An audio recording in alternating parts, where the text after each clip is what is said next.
Hello and welcome to another of Five Leaves Bookshop's series of online interviews. This one's rather special. We've persuaded not one but two UNESCO Cities of Literature to take part. Sandeep Mahal is joining us from Nottingham, and we're very pleased that Stesha Brandon is with us all the way from Seattle.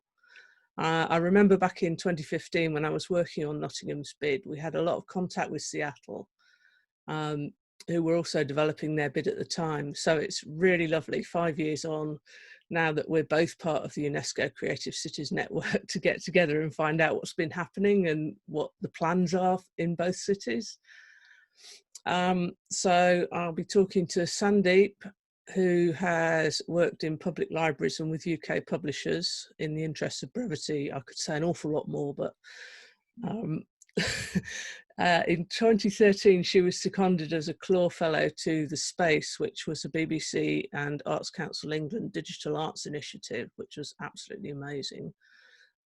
Since 2016, she's led Nottingham UNESCO City of Literature. She's also chair of the worldwide UNESCO Cities of Literature Network and a trustee of Spread the Word and the Women's Prize Trust. Now, Stesha, formerly of Town Hall Seattle and University Bookstore, Stesha is currently the Literature and Humanities Programme Manager at the Seattle Public Library, and she manages Seattle's designation as a UNESCO City of Literature. She's on the board of Seattle Arts and Lectures and has served on the Bumbershoot task force and the Washington State Book Awards jury. Thank you both so much for joining us. It's a real pleasure to talk to you both. It's great to be here. Thank you, Pippa, and to Five Leaves Bookshop, and to be in conversation with Stesha is a real joy. Indeed. Always fun to talk with you, Sandy. And I was just saying to Pippa how much I loved the bookshop when we got to visit last summer. So it's such a beautiful shop. Yeah. Thank you so much. Thanks for having us. Oh, you're very welcome. Come back again whenever you like. Oh, in a heartbeat.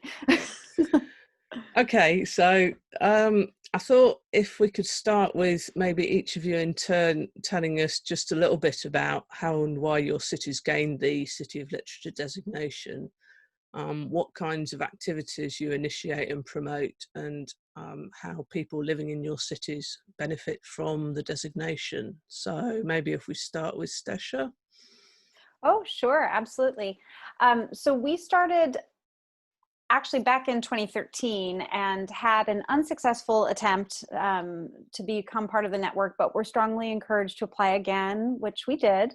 And for the second application, the community came together to really inform the bid, and I think that really made the bid stronger. And just in terms of our sort of historical context and current day context, you know, one of the central things that we acknowledge is the importance of story to the indigenous people of our region. Sort of pre-colonization, the Duwamish and Coast Salish peoples have had an important oral story tradition. And so that has really informed, I think, the literary traditions here in the Northwest.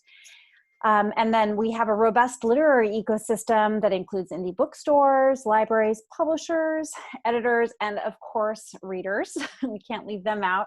And Seattle is regularly ranked one of the United States' most literate cities. And because there's just so much going on here kind of all the time, the Seattle City of Literature nonprofit and then myself working on the designation, we really work more as a connector and a booster organization rather than doing programming.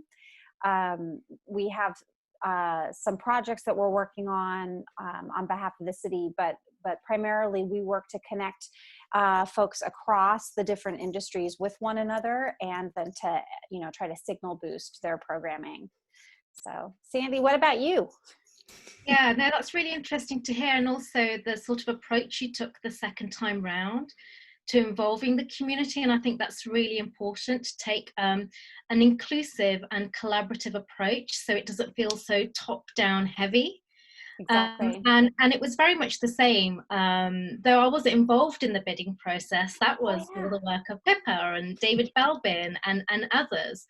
It really was a kind of collective of writers, of publishers, booksellers, librarians, and academics coming together, which I think is rather unusual for a city-wide bid. Usually it comes from the city council.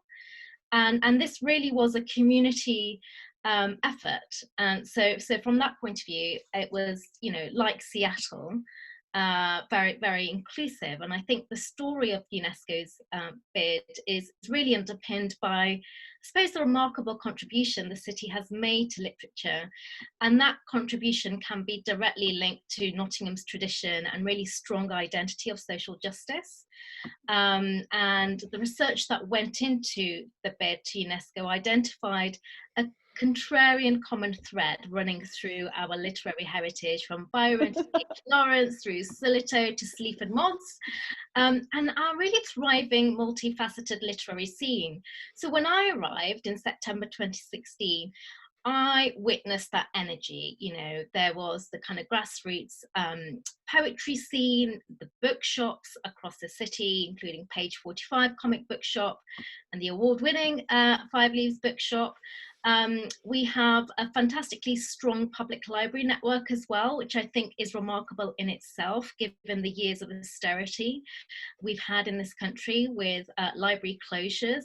Nottingham is a city that has consistently supported and invested in its public libraries. And I think that was really important and central to the bid. And, you know, as with every other city of literature, Nottingham is home to a rich variety of novelists like John Harvey and Kim Slater, children's authors, playwrights, screenwriters, comic creators, and poets. And I think it is the poetry scene that feels very special. I've never worked in a place quite like Nottingham, where there is this very dynamic and vibrant live literature scene.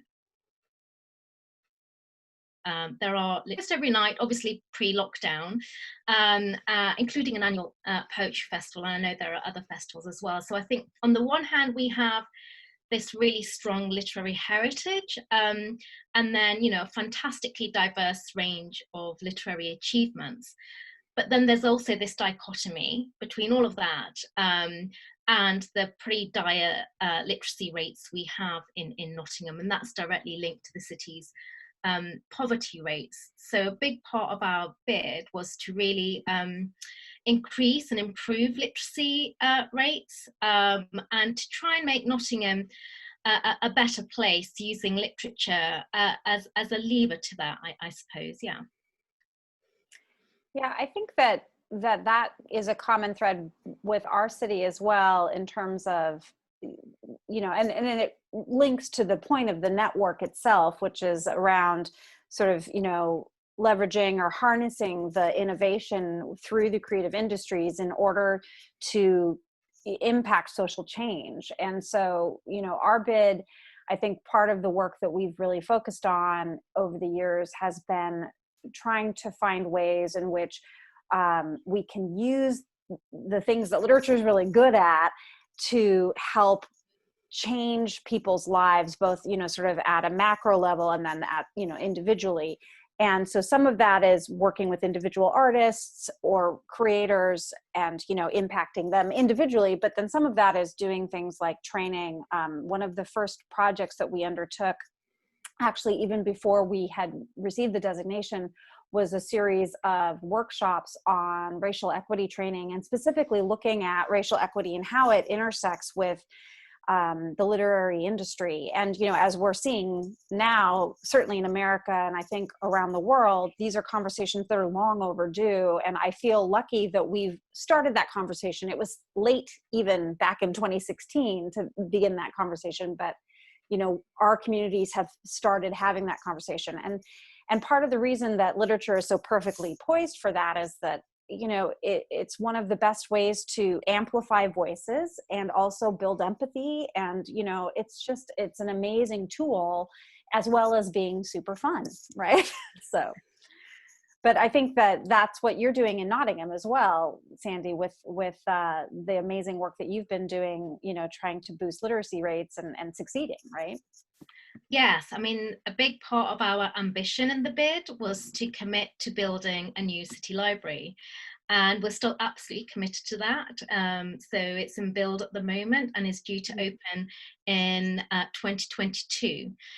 So that will play a big role in trying to build a literate city, where, you know, more children are reading more, engaging with creative writing, with writers, because I strongly believe that writers have a big role to play as inspiring role models. Be that in the classroom or in the library or in the bookshop, or, you know, in a completely different community venue. I think it's really interesting what you say about racial equality and inequality, and how you as a city identified that as a priority. I mean, the conversation here, I just feel like it's been going on for years and years and years. I've been having this conversation for nearly 20 years now. And it's been really frustrating. And I think there's been a real sense of fatigue as well, that very little has changed. And it took, you know, the death of George Floyd for something to then happen in publishing. I mean, it's in a sense, it's really tragic that it took the death of George Floyd for people to then you know, start a movement that actually has been happening for a number of years. But calling out publishers, I think, has been really, really important and very powerful to see what's coming through. And it can only be a good thing now to find that, you know, more people are reading more books by diverse writers. When you look at the bestseller charts at the moment, they're dominated by writers of colour. And that's absolutely fantastic. And I think shatters a lot of the assumptions people make about what people like to read. I think so. Oh, go ahead, Pippa. I was just going to say, I mean, you've both mentioned story. I mean, you mentioned story, particularly Stesha.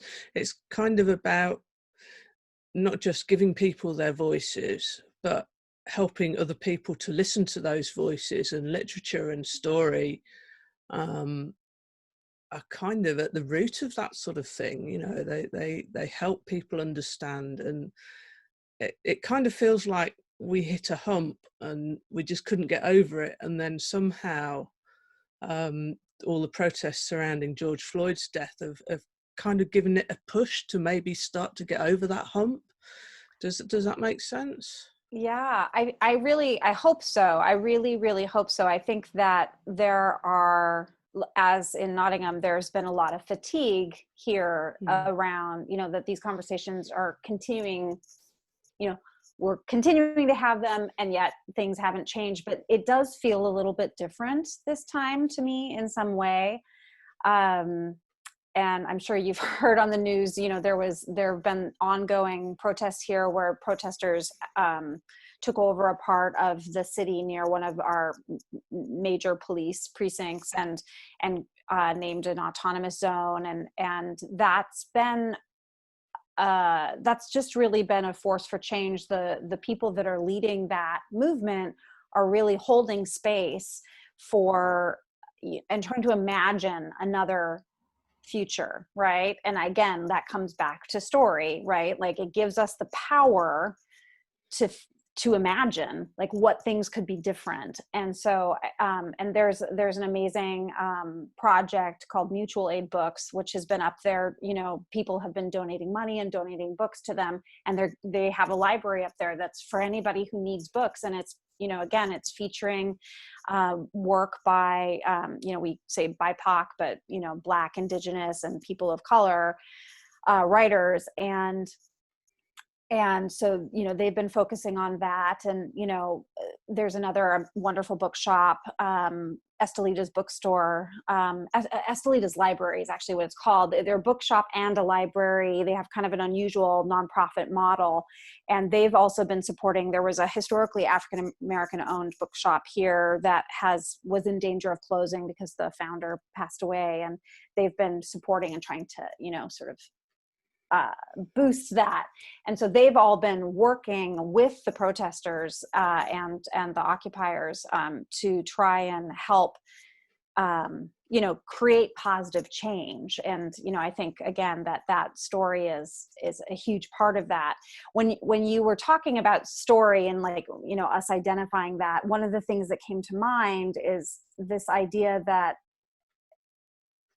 you know, who gets to tell what story? It's a kind of power, right? And so one of the things that has been called out here in the States is this idea, you know, of own voices books, and, like, you know, there being more transparency, and that books are written by and for people of color, and you know, that's been a real problem in the industry in the United States, and there not being enough representation. And so, but it all comes down to that power and, like, who gets to tell whose story, right? And imagine those other futures. And so I keep coming back to that. It's an exciting time, and it's been,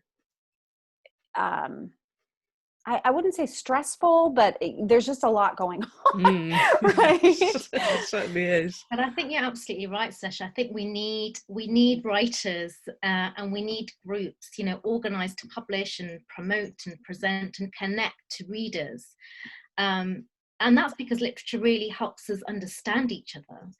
And I think that really is the power of stories. And when I think back to the kind of UNESCO designation, and it often feels like this really kind of prestigious brand. I often think about it as like a badge of creativity, but it's more than that. It's a statement of collective action, and living up to that, I think, obviously requires investment and hard work, and a commitment to working together to help build the cultural ethos of the city.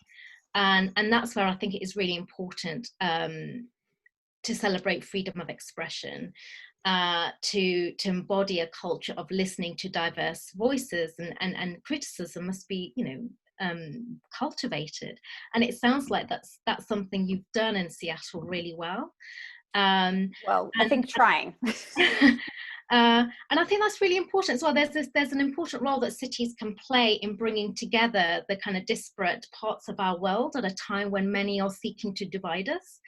I mean, politically, that could be a whole other conversation we could have, what's going on in our worlds.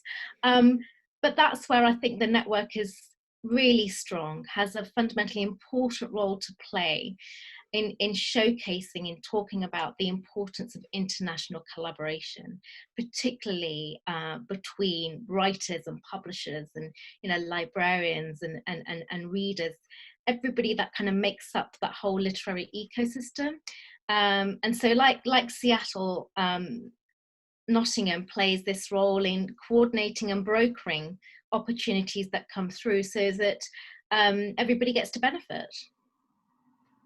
Absolutely. And I think, you know, to add on to what you were saying about the network, just the benefit of being able to share knowledge and learn from our peers has been so valuable just in the few years that we've been in the network. And then particularly once COVID-19 hit, you know, one of the things that was really amazing was to be able to connect with our colleagues around the Cities of Literature Network, even in just informal conversations, and hear how people were doing, hear how their communities were dealing with the impact on their cities. And then even just more recently, you know, there was a conversation going around about, you know, how are the libraries dealing with reopening? And, you know, one of the cities, I think it was Dublin, collected that information into a document. And then, you know, I shared that with my city librarian, you know, my boss's boss, because, you know, I think it's a valuable document to say, you know, we know what we're thinking about doing, but here's folks that are already a little further ahead than we are, because, you know, other cities were able to reopen sooner than we have. We're only in, they're doing in the States, they're doing like, you know, 4 phases. We're only in phase 2 here in Seattle, just because it's densely populated and the rates are still going up, you know, in other parts of our state. And so they've been very, very cautious. And so we're a little bit behind everybody, but in a way that means that we get to learn from everybody. And that's the joy of the network, isn't it? Yes. There's Yes. 39 cities that are just wonderfully diverse geographically, culturally. And we do spend a lot of time sharing knowledge and practice. And I love stealing ideas from Mm-hmm. and Could adapting you them. maybe give us some examples of Yeah. ways Oh, that you Um, guys have worked together and worked with other cities of so literature? the Young City of Literature Ambassadors program is something that Norwich dreamt up originally, and I absolutely fell in love with it because so much of what we're about is empowering young people to express their voice through creative writing, through engagement with writers as mentors. I looked at that model and I thought, okay, I'm going to create a whole program with the young City of Literature Ambassadors at the heart of it, at the heart of co-designing new programs with City of Literature. So the Big City Reads program, where we galvanize a whole city to adopt books that they will read, that they will recommend and pass on. It was the young ambassadors that chose the 4 books they wanted other young people in the city to read. So handing over power essentially to say, this is your choice, you get to decide. And what's more, you get to go on the stage and interview these writers. So we hosted an International Literary Heritage Symposium, and the young ambassadors were absolutely superb in talking about history and their stories, and how often those stories aren't told because some of it is uncomfortable. That's come out recently as well. And so I think the more we can do to empower young people, to give them the stage, to give them potentially a budget, to give them the freedom to express their voice, and to bring them in close contact with writers brings so much joy for me, because I kind of think they're the future. They really are. Yeah. Yeah, and you show your equity in your organization and in the work by where your resources are distributed. So that's wonderful. If they have a budget that they're able to deploy in the way that they think is best, that's really that's way more equitable.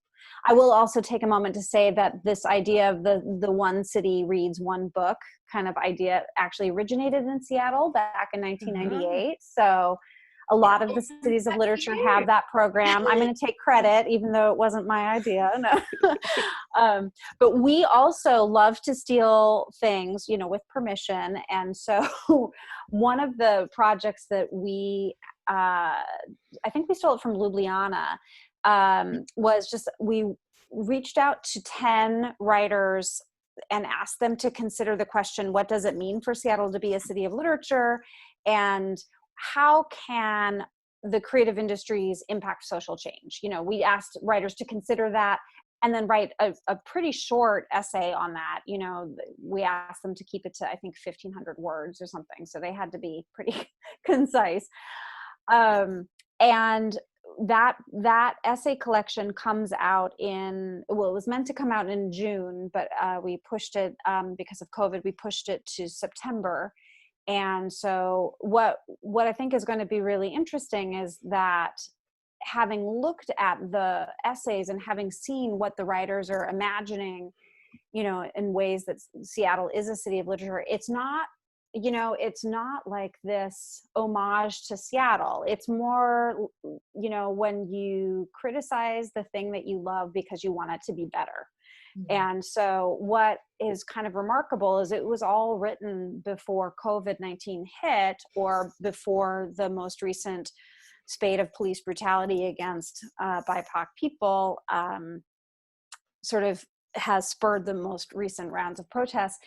But what I see in this collection is really a roadmap to rebuilding the city, imagining a new future, imagining a new way that our city can be. And that's, remarkable, because these artists had that imagination, last year when we were commissioning the work. But that's a project that we stole from Ljubljana.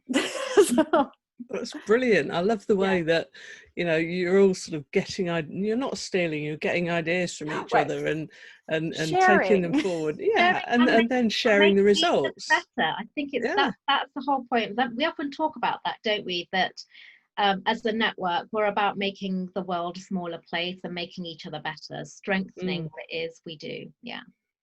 Yeah, I Absolutely. mean, that's kind of answered, well, you kind of answered the first 4 questions that I've got in that conversation, which is absolutely brilliant. I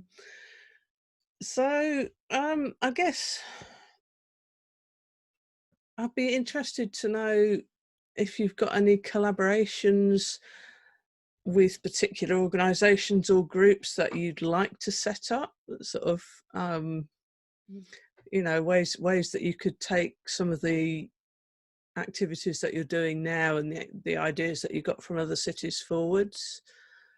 I don't know. I mean, I know that's not on the list, so you haven't had a chance to think about that. But I don't know if there's, you know, if there's anything that comes to mind. Yeah, I think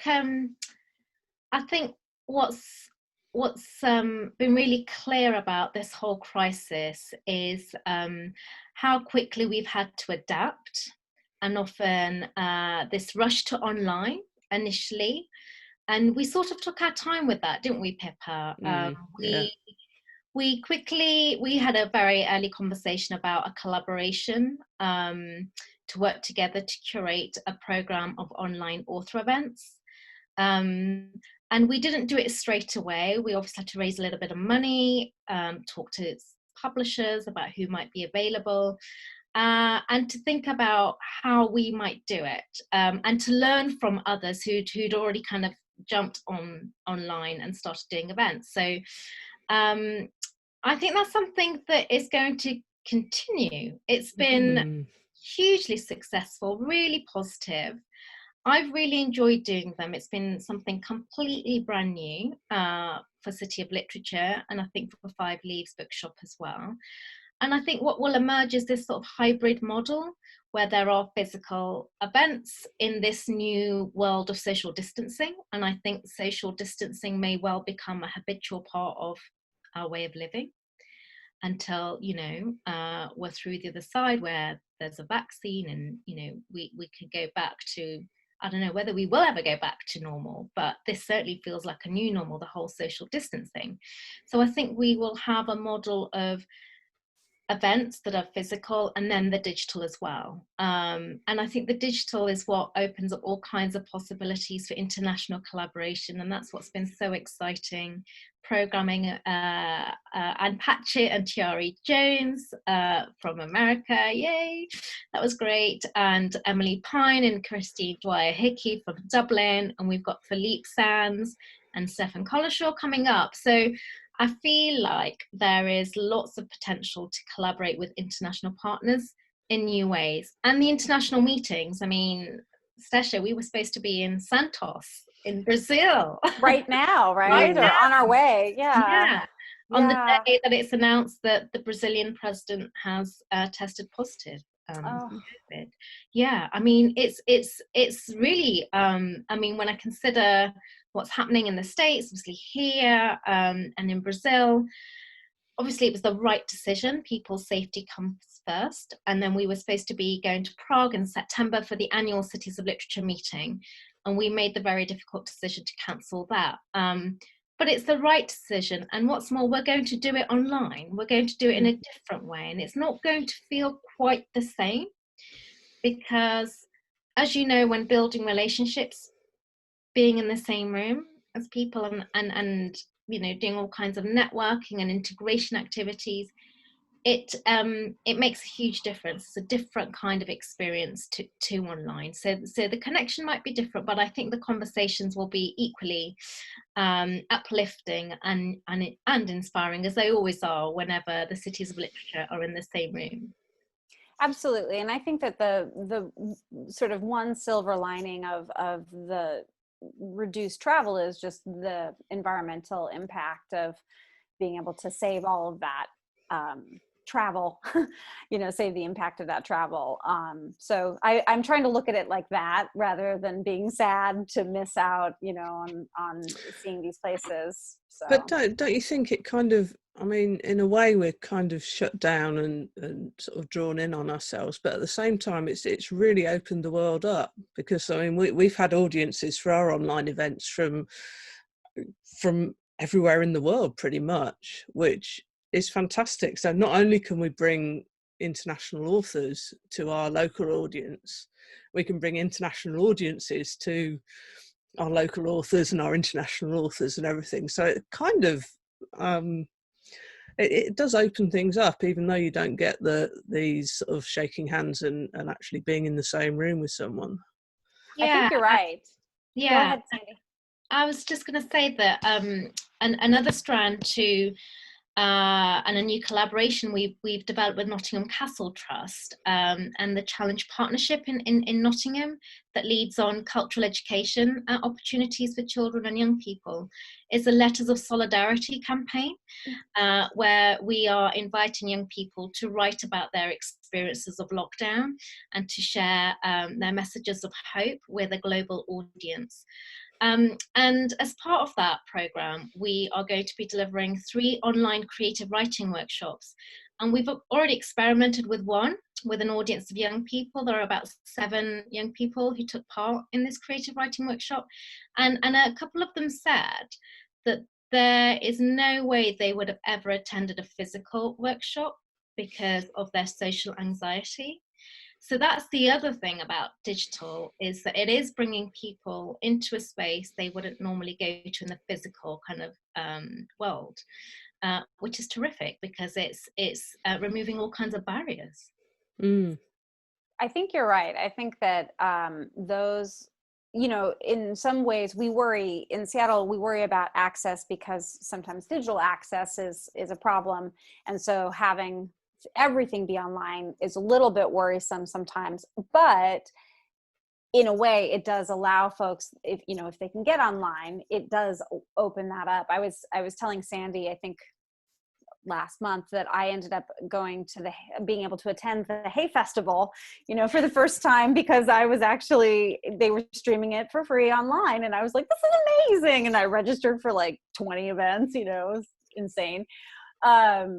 And, that's something that would have normally been a lot more complicated for me to go, right? And so to be able to do that, and some of it was a little complicated with the time differences, but, it was wonderful to be able to do that. And I'm really hoping, and this is something I'm thinking about a project proposal, Sandy, so prepare. But I've been trying to think of ways that the cities of literature can work together and do some sort of, I don't know if I want it to be a festival, like a little festival, or some sort of project, because it is a way that we can work together and, then edit it together and have it available on YouTube and, highlight our favorite people. Awesome. Right? That would be really good. And we need to continue creating positive, joyful opportunities for people to come together. And that, for me, has been personally really uplifting, being part of these virtual author events. And I'm now actually carving out more space and time to see more authors online. It just, I don't know, it just puts me in a completely different space. I love the conversation, the quality of conversations is superb. And just meeting new people in the chat. It's always intriguing to see who's in there. Yeah. And you can watch it in your PJs. Yeah. This is true. With a cup of tea or a gin and tonic or whatever you like. Exactly. Depending on what time of day it is. Yeah. Right. Yeah. Okay. I could talk for hours with you guys. I really could. I want to finish with a slightly off the wall question suggested by my wife, as it happens. I don't know where she got it from. If you could pick a dream team for your organisation, which roles and or people would you include and why? I don't know who wants to go first. Well, I'll start because Okay. I don't have a ton of folks. First, I should say that the nonprofit Seattle City of Literature has an amazing board of directors that, is super engaged with the work and very engaged in the community. And so I feel very lucky to have them. So we're going to say that. But also, and I do think that it's important for for our trustees to be folks from the community, because I think, that's been the strength that undergirds the work, is that the work that we do is directed directly by the community. but I did hear that Oprah bought a house nearby. And you Ah. know, she likes to read, so like that's a dream person. She's bookish, right? Lives on an island, or has a summer house on an island nearby. But also, kind of more seriously, Melinda Gates, who, you know, with the Gates Foundation, they recently sunsetted. They had a World Library program, and I think that that has been overall very successful. You know, we could chat about the pros and cons there, but one of the reasons they sunsetted that program was because they felt like it had accomplished its goals.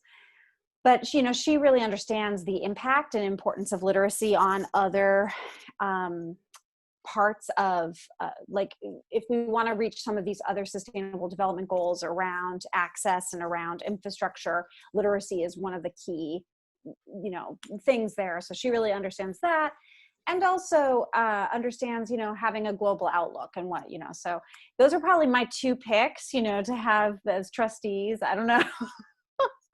Good Sandy, you're right. Oh, wow. Okay. This is such a fun question. And I think a lot of my reasons for this are pretty personally led. So Zadie Smith, because she's my all-time favorite writer. So that would be kind of literature. Maybe Zadie could be like heading up our creative writing program for young people. And then politically, like Jacinda Ardern. Wow. What I would learn from her and her leadership capabilities, and being able to lead a city like Nottingham. And then two people personal to me, my mentor, Tessa Ross. She's an extraordinary film producer. She's like the fairy godmother of the British film industry, behind brilliant successes, 12 Years a Slave. So she kind of invested and believed in Steve McQueen from the very beginning, and a lot of others. So she's been a great support to me. And a librarian called Manjit Kaur, who gave me my first ever job in libraries and supported my development. And it kind of goes back to that conversation about representation and how important it is to have people of colour working within the industry, and to open up opportunities, I think, to develop that sort of pipeline of talent. And then I think my dream chair, the City of Literature Board, and I know David Belbin won't mind me saying this, would be Jurgen Klopp, who's the manager of Liverpool Football Club, because we're both huge fans. And I just think Jurgen Klopp as a person is equally extraordinary, up there with Zadie Smith and Jacinda and Tessa and Manjit. So that's my dream team. Excellent. Right, we shall make that happen. I can just imagine you, City of Literature people, all doing sort of dribbling the ball in between cones in Slenton Market. I think that would be think everybody so cool. would be attracted. Everyone would be flocking to Nottingham. It's affordable. You know, it will turn into a great place to live, study, and work. With that kind of mix, yeah. Yeah. Sandy, I really like that your team is transversal. You know, there are people from across industry, and you know, I think that that's really important. Thank you so much. It's so important we talk about transversal ways of working. Right. Yeah.